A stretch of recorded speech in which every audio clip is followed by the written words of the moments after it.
Hello আসসালামু আলাইকুম viewers, আজ আমি দেখাবো বাঁধাকপির পাকোড়া। তো সেজন্য যা যা নিয়েছি, বাঁধাকপির পাকোড়া সেজন্য আমি বাঁধাকপিটাকে কুচি কুচি করে কেটে নিয়ে এটাকে আমি কিছুক্ষণ লবণ দিয়ে মেখে পানিটা ফেলে দিয়েছি। নিয়েছি কাঁচামরিচ কুচি, নিয়েছি পেঁয়াজ কুচি, নিয়েছি 1 কাপ পরিমাণ বেসন, ধনেপাতা কুচি 1/2 কাপ পরিমাণ, চালের আটা 1/2 কাপ পরিমাণ, ডিম নিয়েছি 1টা। প্রথমে আমি লবণটা দিয়ে দিচ্ছি। লবণটা যেহেতু দেয়া ছিল তাই পরিমাণ মতো দিয়ে দিচ্ছি, আপনারা আপনাদের স্বাদ অনুযায়ী দেবেন।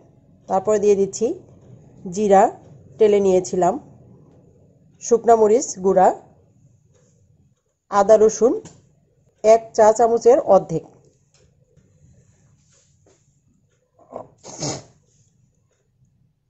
দিয়ে দিচ্ছি চালের গুঁড়াটা। এটা দিয়ে আমি প্রথমে মাখিয়ে নেব। দিয়ে আমার মাখানোটা হয়ে গেছে। এখন দিয়ে দিচ্ছি ধনেপাতা কুচি, তারপরে দিয়ে দিচ্ছি কাঁচামরিচের কুচিটা, তারপর দিয়ে দিচ্ছি পেঁয়াজ কুচি। এখন আমি ডিমটা ভেঙে দিচ্ছি। আবারও এটা আমি সুন্দর করে মাখিয়ে নেব। আমি বেসন অল্প অল্প করে দিয়ে মেখে নেব। আবারও একটু বেসন দিয়ে দিলাম। এখন দিয়ে দিচ্ছি 1 চা চামচ বেকিং পাউডার। এখন এটা আবারও আমি সুন্দর করে মাখিয়ে নেব। এটা আমার সুন্দর করে মাখিয়ে নেওয়া হয়ে গেছে। এখন আমি দেখিয়ে দিচ্ছি, সবগুলো বেসন আমার লাগেনি, কিছু পরিমাণ বেসন আমার রয়েই গেছে।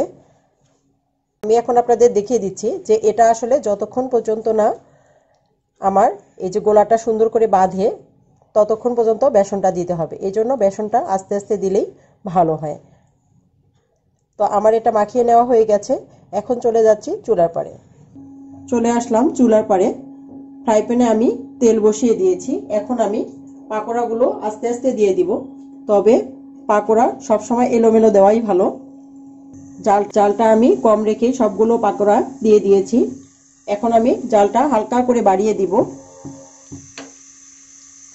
পাকোড়ার একটা পিঠ আমার হয়ে এসেছে। এখন আমি এটা উল্টিয়ে পাল্টিয়ে দিচ্ছি।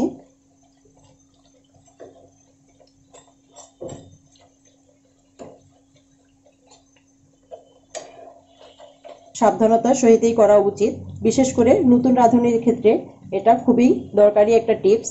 কারণ যদি জোরে জোরে করতে চায় বা তাড়াহুড়ো করতে চায় তাহলে হাতে তেল ছিটকে আসতে পারে। তো সেজন্য সাবধান থাকা উচিত, বিশেষ করে তেলের কাজ করার সময়।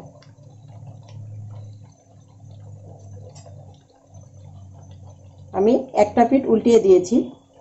সবগুলো আমার হয়ে এসেছে। এখন আমি এটা নামিয়ে ফেলবো। একবার হয়ে গেছে আমার, আমি আর একবার দিয়ে দিচ্ছি।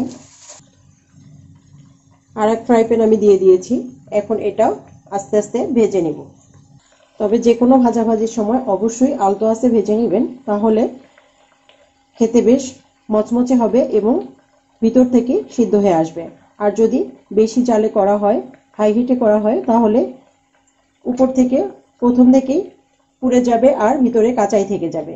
সেক্ষেত্রে অবশ্যই আপনারা খেয়াল করবেন একটা জিনিস, যে কোনো কিছু ভাজার সময় যেন সেটা নর্মাল হাই হিটে করা হয়। এটা আমার হয়ে এসেছে। এখন আমি উল্টিয়ে পাল্টিয়ে দেব।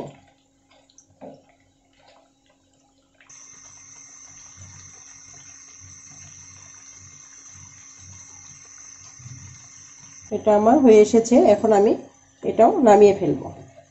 রেডি হয়ে গেল আমার গরম গরম পাকোড়া, যেটা বাঁধাকপি দিয়ে তৈরি।